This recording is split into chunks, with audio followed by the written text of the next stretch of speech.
Guys, samahan niyo ako. Magluto tayo ng flour base. Ano ba to? Corona. Corona siya. Di ba? Ang haba na. Actually, tugi yan. Pero dahil hindi kami nakabili agad ng wrapper. Wala kami pang wrap. So, ang nangyari, humaba siya ng gusto. So, hindi na siya toge. Halaman na siya. Para siyang corona. Corona. Mission reverse. Diba? Pero okay lang yan, gulay pa rin yan. So, kaya natin kainin yan.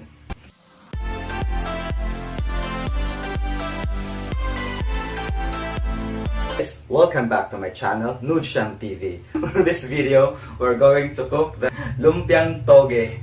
Pero dahil hindi na siya toge, halaman na siya. So, lumpiang halamang munggo. So, ang mahalaga, ang importante ay mahalaga, makapagluto tayo ng ating ulam or merienda. So, ang ganda na talaga, guys. Di ba? First time ko, dapat nung isang araw pa to hanggang dito to. Ang bilis niya tumubo. O, di ba? Parang corona na siya. So, pwede yan. Halo lang natin to. Nasa pagluluto lang yan. Ito ang tinatawag na pacham. Mag-explore tayo. Di ba? Masustansya kasi nga protein, tsaka siya, maraming nutrients na makukuha dito. So, samahan niyo ako. O nga pala, kung ikaw may experience or curious about this, so mag-comment sa baba. Sa tingin nyo kaya, alin ang mas lamang? Ang toge or itong halaman? Ang toge kasi yung ganyan pakahahaba, diba? So ito, hindi na to toge. Halaman na to eh.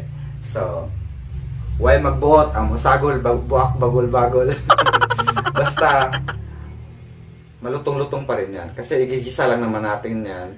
Tapos, pagkatapos gisahin, ibabalot natin sa, syempre, lumpia wrapper. O, diba? Para magiging lumpia na siya.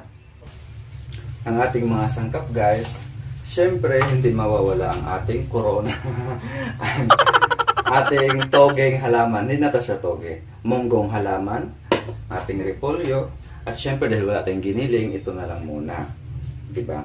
Tapos, ang ating tofu, patatas, carrots, sibuyas, kamatis, ang ating kamote. So, yan. Syempre, may mantika, asin, at saka magic sarap.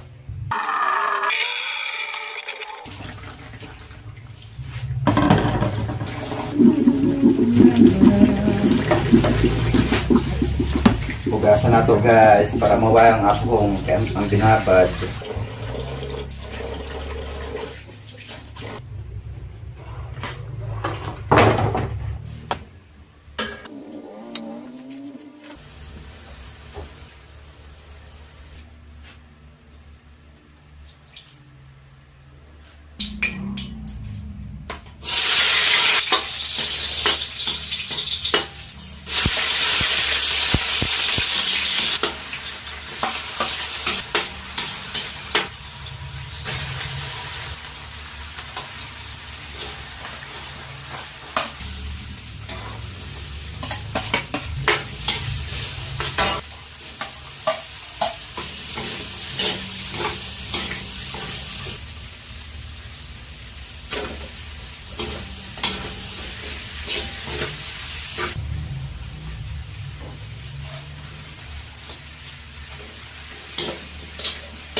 Lilipat na natin siya dito.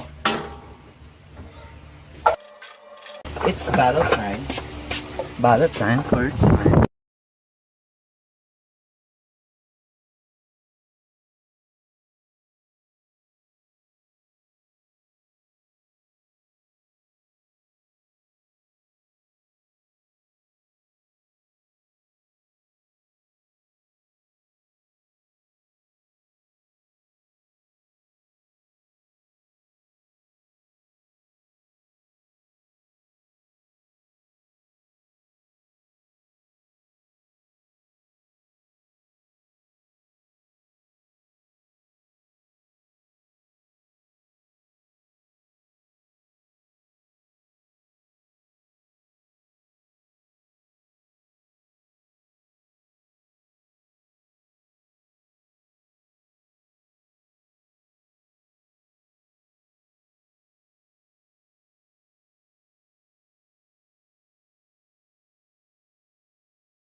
Finally, tikimang time na.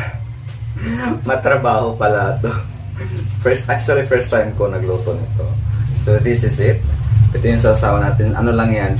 Actually, pwedeng ang usual daw na sausawan nito is sibuyas lang na may suka at saka bawang. Pero sa akin, dahil mahilig ako sa mga hang, nilagyan ko siya ng chili sauce. So ito na yun, tikiman time na. O nga pala, bago ko to binalot, yung ginisa ko na gulay na may mga sahog-sahog, half cook lang siya kasi ipiprito mo pa siya. Tapos ito, wag mong masyadong sunugin kasi nga mag-amoy yung sunog, lasang sunog. Half, tama lang, tamang brownish lang. Ang init pa niya guys, so ito na. Init.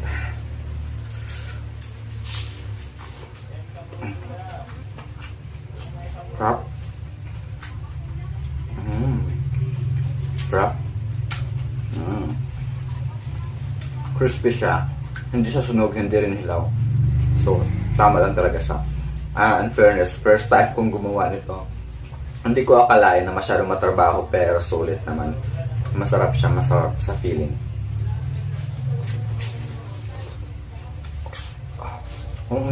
Init. Ito. That's it. Masarap siya guys. Malutong pa. Malutong siya. Masarap.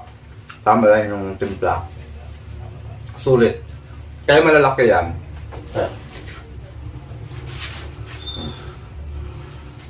Kaya malalaki yan kasi hindi yan pambenta. Bigyan lang natin yung ating mga friendships. Pamigay yan kaya malalaki. Hindi siya commercial. Kundi pang lamon lang natin yan. So, thank you sa pagsama niyo sa akin on this vlog. Sana may natutunan kayo sa mga hindi pa nakakaalam. Alam ko marami na nakakaalam paano gawin ito. At saka sa mga hindi nakakaalam, try nyo. Masarap siya, masustansya pa kasi gulay siya eh. And then, iba pa rin talaga yung luto mong may puso. Sarili mong luto para sa mga mahal mo sa buwan. Tiyara!